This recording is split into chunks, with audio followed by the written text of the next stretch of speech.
तो प्यारे बच्चों, इस वीडियो में डिस्कस करेंगे क्लास 9th सब्जेक्ट हिंदी के एनुअल एग्ज़ाम 2024-25 मॉर्निंग शिफ्ट के पेपर को कंप्लीट सॉल्यूशन इसी वीडियो में डिस्कस करेंगे। सबसे इम्पोर्टेंट अभी तक जितने पेपर आपके हुए हैं दोनों शिफ्ट के, मॉर्निंग इवनिंग के, all subject optional answer upload हैं। कमेंट में प्लेलिस्ट की लिंक मिलेगी, देखकर अपने स्कोर चेक कर सकते हो कि आपने कितना राइट किया था, कितना रॉन्ग। तो कर लेना, सीधा आ जाओ क्वेश्चन पर। ध्यान से देखो, कंप्लीट पेपर का सॉल्यूशन इसी वीडियो में डिस्कस करेंगे। ठीक है, ध्यान से देखो। पहला क्वेश्चन, खंडका का गद्यांश को पढ़कर आंसर देना है। ठीक है, तो गद्यांश को आप अच्छे से पढ़ लेना। ठीक है, ध्यान से देख लो गद्यांश को। डायरेक्ट आ जाओ क्वेश्चन पर। ठीक है, क्वेश्चन और आंसर साथ में देखो, प्रैक्टिस कर लो। ठीक है, ध्यान से देखो। पहला क्वेश्चन है असर्शन रीजन वाला।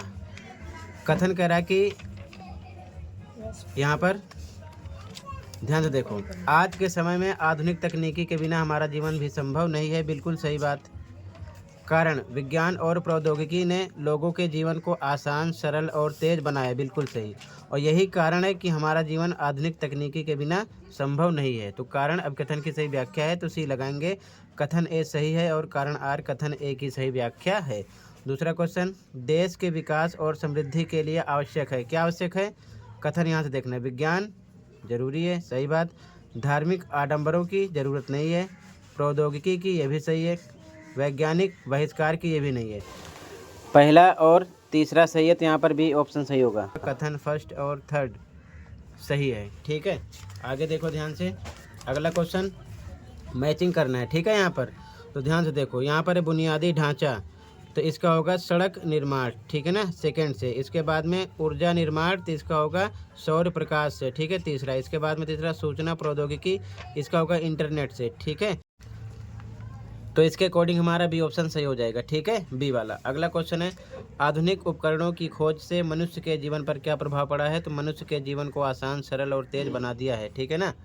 अगला, मनुष्य के लिए विज्ञान और प्रौद्योगिकी के साथ साथ चलना आवश्यक क्यों है।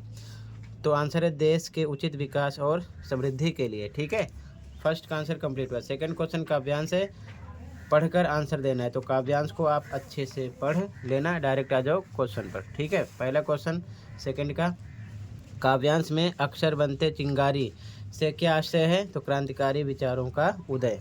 इसके बाद में अगला क्वेश्चन है काव्यांश का मुख्य संदेश क्या है। उचित विकल्प का चयन कीजिए। पहला, तलवार की अपेक्षा कलम की श्रेष्ठता, बिल्कुल सही। दूसरा, कलम की अपेक्षा तलवार की श्रेष्ठता, ऐसा नहीं है। ठीक है। तीसरा, हिंसा के स्थान पर अहिंसा पर बल देना। ठीक है, ये भी सही है। अगला, राष्ट्रीय चेतना में विचारों का महत्व, ये भी सही है। ठीक है, तो पहला सही है, तीसरा सही है, चौथा सही है। ठीक है, तो ऑप्शन आगे से सिलेक्ट करना है।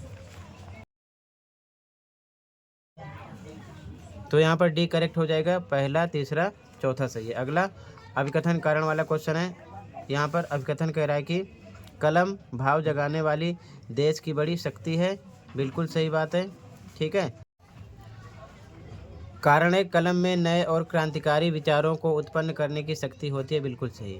और यही कारण है कि कलम भाव जगाने वाली देश की सबसे बड़ी शक्ति है। ठीक है, अगला क्वेश्चन, कविता के अनुसार कलम की दो विशेषताएं लिखी है। तो पहला, भाव जगाती है, दूसरा, विचारों को जागृत करती है। अगला, आप कलम और तलवार में से किसका चयन करेंगे और क्यों। कोई दो उदाहरण यानी कोई दो कारण लिखिए। तो हम कलम को। ठीक है ना। अब आगे रीजन बना के भी लिख सकते थे, क्यों, क्योंकि कलम में यही बात फिर से लिख दो। ठीक है, नए और क्रांतिकारी विचारों को उत्पन्न करने की शक्ति होती है, और ये कलम भाव जगाने वाली देश की बड़ी शक्ति, ये भी चल जाएगा। ठीक है, इसके बाद में क्वेश्चन थर्ड है आपका उपसर्ग प्रत्यय वाला। कोई 5 करने हैं। तो प्रत्यक्त शब्द में प्रयुक्त उपसर्ग पहचान कर लिखिए। तो उपसर्ग आगे होता है, पर ही आ जाएगा। ठीक है, स्व उपसर्ग से निर्मित एक शब्द लिखिए। तो उपसर्ग आगे होता है, स्वदेश हो जाएगा। ठीक है, निर्जन शब्द में प्रयुक्त मूल शब्द पहचान कर लिखिए। तो यहाँ पर मूल शब्द पहचाना था, निर प्लस जन होता है, तो जन आपका क्या हो गया, मूल शब्द। ठीक है, आगे देखो। अगला क्वेश्चन है नैसर्गिक शब्द में निहित प्रत्यय पहचान कर लिखिए। प्रत्यय पीछे होता है, तो नैसर्गिक इक आ रहा है लास्ट में। ठीक है, अगला अनीय प्रत्यय से एक शब्द बनाइए। तो प्रत्यय पीछे होता है, तो पठनीय हो जाएगा या पूजनीय हो गया। ठीक है, पूजनीय हो जाएगा। अगला समास बताना है, कोई 4 करने हैं। ठीक है ना, निर्देशानुसार। तो पहला क्वेश्चन है पूजा पाठ, समस्त पद का समास विग्रह लिखिए। तो पूजा पाठ, पूजा और पाठ विग्रह करना है। ठीक है, रसोई घर शब्द में निहित समास का भेद, तो तत्पुरुष समास है। जिसका पूर्व पद संख्यावाची विशेषण हो वह समास कहलाता है। क्या कहलाता है? द्विगु समास। तो समास की डेफिनेशन, उदाहरण, समास विग्रह अच्छे से पढ़ लेना। ठीक है। कर्मधारय समास का एक उदाहरण है नील कमल। ठीक है। यथाविधि शब्द में निहित समास का भेद है तो अव्ययी भाव समास। ठीक है। अगला, निर्देशानुसार अर्थ के आधार पर वाक्य भेद बताना है। पहला क्वेश्चन, क्या तुम्हें मालूम है मेरे साहित्यिक पुरखे कि तुम्हारा जूता फट गया? तो वाक्य भेद में बताना है ये कौन सा वाक्य है, तो प्रश्नवाचक है क्योंकि क्वेश्चन मार्क लगा है। अगला, सालिम अली तुम लौटोगे ना? यहाँ पर विस्मयादि बोधक का निशान है, विस्मयादि बोधक वाचक हो गया। ठीक है ना। अगला, तो विस्मयादि वाचक हो जाएगा, ध्यान रखे रहना, इस निशान को ध्यान रखना। यदि वह सपना सत्य हो जाता तो भारत की कथा कुछ और होती, तो संकेत वाचक है। वह नेपाल से तिब्बत जाने का मुख्य रास्ता है, तो विधानवाचक है। आज्ञावाचक वाक्य का एक उदाहरण लिखिए। तो यहाँ पर हो जाएगा तुम पढ़ने जाओ या फिर तुम अपना काम करो, कोई सा भी उदाहरण दे सकते हो। तो ध्यान रखना है वाक्य भेद में भी आपको डेफिनेशन, उदाहरण अच्छे से पता होना चाहिए। किसी भी तरीके से क्वेश्चन कर सकते हैं। ठीक है। अगला क्वेश्चन है अलंकार वाला, ध्यान से देखो, अलंकार की प्रैक्टिस कर लेना। काली घटा का घमंड घटा, तो यमक अलंकार है। तू मोहन के उर्वशी समान, तो यमक अलंकार है यहाँ पर। सीधा चलते राह जो रहते सदा निशंक, जो करते विप्लव उन्हें हरि का है आतंक, तो श्लेष अलंकार है। तरन तनुजा तट तमाल तरुवर बहुछाए, अनुप्रास अलंकार है क्योंकि एक वर्ण की आवृत्ति यानी कि ता बार बार आ रहा है। कोटिक एक कलधौत के धाम, करील के कुंजन ऊपर वारों, तो यहाँ पर भी अनुप्रास अलंकार है क्योंकि का की आवृत्ति कई बार है। ठीक है। इसके बाद में क्वेश्चन 7 आपका पठित गद्यांश से पढ़ लेना, 5 नंबर का होगा, आंसर इसी में से देना है। पहला क्वेश्चन है, इस गद्यांश में तुम शब्द का संबोधन किसके लिए हुआ है? तो प्रेमचंद के लिए। ठीक है। अगला क्वेश्चन, जूता हमेशा टोपी से कीमती रहा है, इस कथन में जूता किसका प्रतीक है? शक्ति का प्रतीक है, बिल्कुल सही। ठीक है। मर्यादा का नहीं, मान सम्मान का नहीं। ठीक है।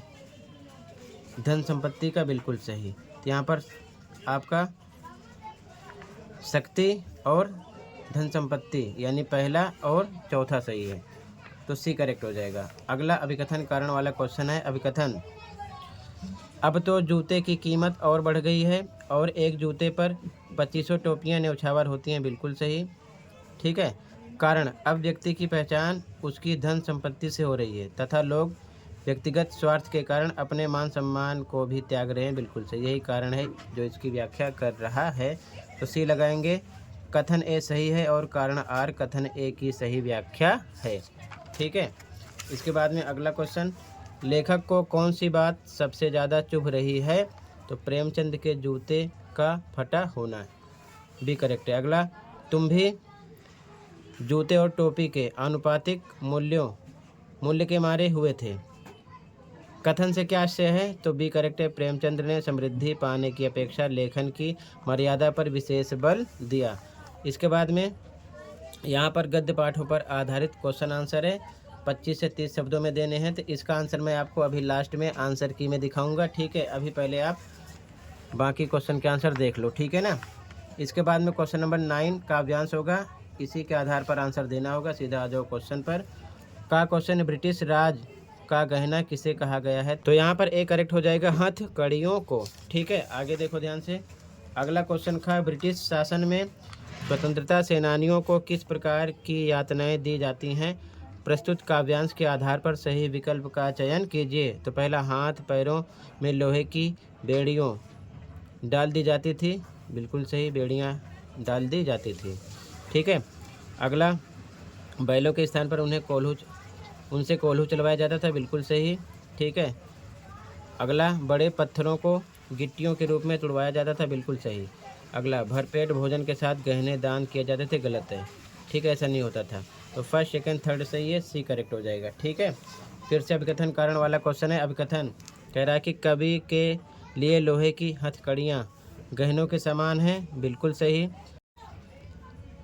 कारण कह रहा है कवि के अनुसार देश की आज़ादी के लिए बेड़ियों का बंधन गौरव की बात है, बिल्कुल सही। यही कारण है कि कवि के लिए लोहे की हथकड़ियाँ गहने के समान हैं।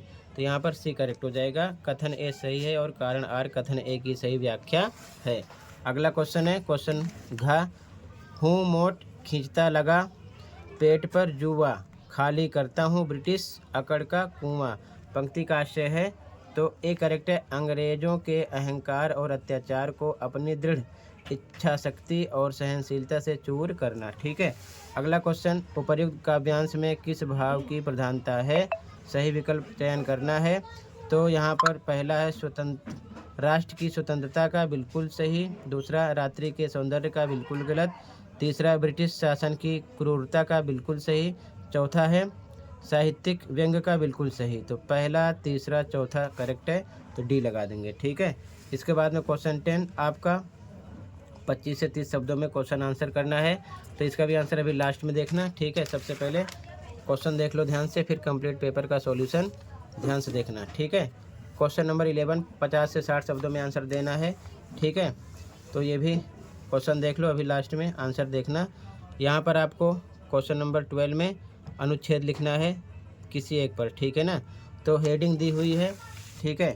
इसी के अकॉर्डिंग आपको एक अनुच्छेद बनाकर लिखना होगा। ठीक है। इसके बाद में क्वेश्चन नंबर 13 में आपको 100 शब्दों में पत्र लिखना है। चॉइस से ऊपर वाला करो या फिर नीचे वाला। नीचे प्रधानाचार्य को लिखना है पत्र। ठीक है। आगे देखो ध्यान से। इसके बाद में क्वेश्चन नंबर 14 में आपको ईमेल लिखना है या फिर चॉइस से लघु कथा लिखो। ठीक है। ईमेल या फिर लघु कथा, दोनों में से कोई एक। इसके बाद में क्वेश्चन नंबर 15 में आपको संवाद लिखना है 80 शब्दों में या फिर चॉइस से नीचे यहाँ पर आपको क्या बनाना है, सूचना तैयार करना है। ठीक है ना। तो इस प्रकार से आपका क्वेश्चन पेपर रहेगा ऐसे पैटर्न में। ठीक है। कंप्लीट पेपर की आंसर की देख लो। ठीक है, ताकि प्रैक्टिस कर सको। तो ध्यान से देखो कंप्लीट पेपर की आंसर की। ठीक है। तो बच्चों ये आंसर की है इस पेपर की। ठीक है। ध्यान से देखते चलो सॉल्यूशन को और प्रैक्टिस कर लेना। ठीक है। ध्यान से देखो खंड का यहाँ से स्टार्ट है, जैसे कि फर्स्ट के का में सी ऑप्शन था, खा में बी, गा में बी, घा का आंसर है। इसी प्रकार देखते चलो। ठीक है। क्वेश्चन फर्स्ट के पांचों का आंसर हो गया। आंसर सेकंड स्टार्ट हुआ, का, खा, गा, घा यहाँ पर मेंशन है, राइट आंसर लिखा है। देखते चलो। ठीक है। क्वेश्चन थर्ड का आंसर है का, खा का, गा का, घा का। ठीक है। इसी प्रकार क्वेश्चन 4 का आंसर है। इसी प्रकार देखते चलो, जो पेपर आपके हो जाते हैं उनका आंसर चैनल पर अपलोड हो जाता है, तो देखकर अपने स्कोर चेक कर लिया करो ताकि आपको पता लगे कि आप कितना स्कोर कर रहे हो। ठीक है। आंसर 5 कंप्लीट हुआ। आंसर नंबर 6 अलंकार है ये। ठीक है। ध्यान से देख लो, राइट आंसर लिखा है। ठीक है बच्चों। आंसर नंबर 7 स्टार्ट हुआ। ठीक है। का, खा, गा लाइन से लिखा है। ठीक है सबका आंसर। ध्यान से देखते चलो। आंसर नंबर 8 स्टार्ट हुआ यहाँ से, का आंसर है। ठीक है। खा का आंसर है। ठीक है बच्चों, ध्यान से देखते चलो। गा का आंसर है, क्वेश्चन आंसर जो था अभी। ठीक है। ये सभी पॉइंट हैं। घा का आंसर है।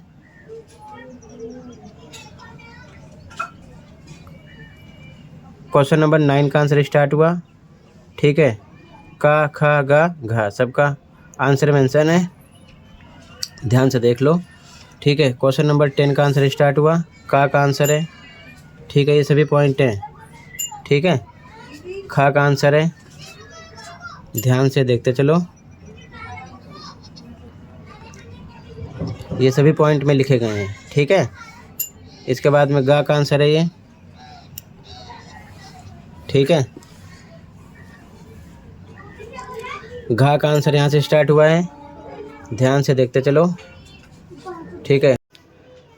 ये क्वेश्चन नंबर 11 स्टार्ट हो रहा है बच्चों यहाँ से। क्वेश्चन नंबर 11 में का आंसर है ये। ठीक है। क्वेश्चन का आंसर ये सभी पॉइंट हैं। ठीक है। क्वेश्चन नंबर 11 में का में। इसके बाद में ये खा का आंसर है। 11 में खा का आंसर है ये। ठीक है। ध्यान से देखते चलो, अच्छे से प्रैक्टिस कर लेना। इसी प्रकार सभी पेपर के सॉल्यूशन अपलोड हैं ऑफिशियल। ठीक है। तो अपने स्कोर चेक कर लिया करो। और ये गा का आंसर है 11 में क्वेश्चन नंबर गा, उसका आंसर है। खंड घा स्टार्ट हुआ क्वेश्चन नंबर 12।